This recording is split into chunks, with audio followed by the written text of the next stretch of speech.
Il prosciutto crudo rappresenta un alimento importante della cucina italiana tradizionale per il suo elevato potere nutrizionale ed il basso apporto di grassi. Ma come spiegare una leccornia come il dolce di Montagnana se non cominciando a dire che si tratta di un prodotto eccezionale realizzato con carni scelte di prima qualità? Infatti è ottenuto solamente con suini italiani, provenienti da Veneto, Lombardia, Emilia-Romagna, Umbria e Lazio, trasformati e lavorati nei territori dei comuni di Montagnana, Saletto, Ospedaletto Euganeo, Este, Pressana, Roveredo di Guà, Noventa Vicentina, Poiana Maggiore, Orgiano, Alonte, Sussano, Lonigo, Sarego, Villaga, Barbanano Vicentino. Già in epoca romana era consuetudine salare le cosce di maiale in zona per ottenere il perexuctus, che letteralmente significa prosciugato, caratteristico perché è estremamente morbido, dolcissimo e delicato. Il salumificio Brianza è specializzato nella produzione del pregiato prosciutto veneto, tipico di Montagnana, e segue il metodo certificato dal marchio DOP del Consorzio di Tutela. Erano gli anni 60 quando Walter Brianza apriva a Montagnana il suo punto vendita per il commercio di salumi e carni suine.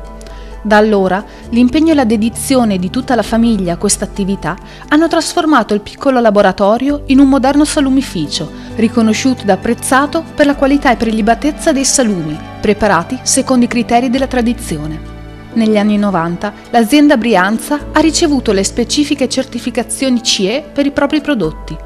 Lo sviluppo e la crescita del salumificio non hanno influito sulla qualità del prodotto, che hanno conservato il gusto genuino originario.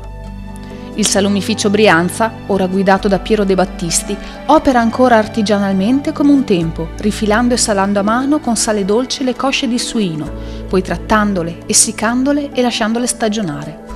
Passaggio finale che avviene in apposite stanze che ricreano il microclima delle cantine di una volta, grazie alle pareti in mattone che filtrano in modo naturale gli scambi d'aria con l'esterno.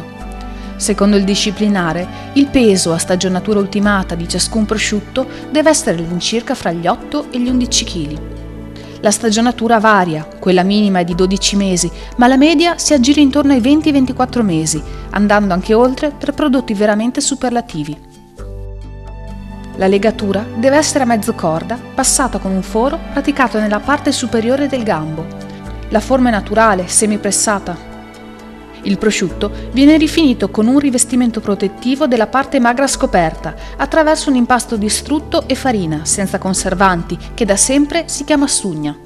Una miscela biancastra che ripara la parte del prosciutto priva di cotenna, fino a quando il salume non è pronto per essere tagliato a fettine sottilissime, meglio se con un'affettatrice meccanica, per evitare che la rotazione della lama sia troppo veloce e scaldi la dolcissima carne del prosciutto.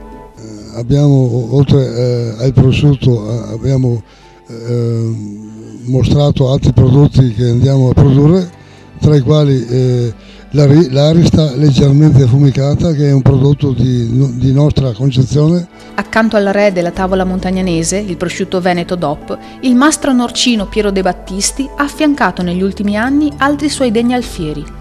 Il fiocco del prosciutto stagionato, come usano fare con i culatelli di Zibello, il filone disossato di maiale, leggermente affumicato e salato al punto giusto per stuzzicare l'appetito, i salami artigianali, le salsicce, le pancette e 100 altre invenzioni innovative, originate dalla grande esperienza nel lavorare ogni singolo pezzo di carne del maiale, come solo in questa parte della pianura padana sanno fare da secoli.